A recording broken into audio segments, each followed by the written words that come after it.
Stiamo cercando una soluzione anche con dei pass, con qualcosa che sia più stringente e sia più facile per la polizia locale eventualmente emettere delle sanzioni. Un pass per i residenti che permetta di individuare chi ha diritto ad accedere con l'auto in via Bonaguro e chi no.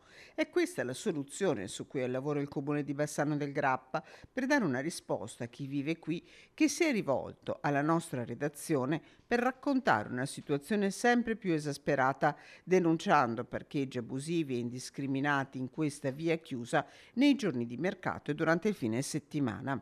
Al nostro microfono l'assessore all'urbanistica Andrea Zonta spiega ai residenti. Questo appunto per andare incontro alle loro necessità. Ripeto, non è di facile soluzione perché neghi a qualcuno e non consenti a qualche altro. Le necessità che loro hanno sono diverse e su queste diversità vogliamo dare una risposta completa, per cui io credo che nel giro del prossimo mese una risposta agli abitanti di via Bonaguro sarà data definitivamente. In via Bonaguro l'assessore Zonta ha fatto anche un sopralluogo. L'obiettivo è quello di trovare una soluzione al più presto.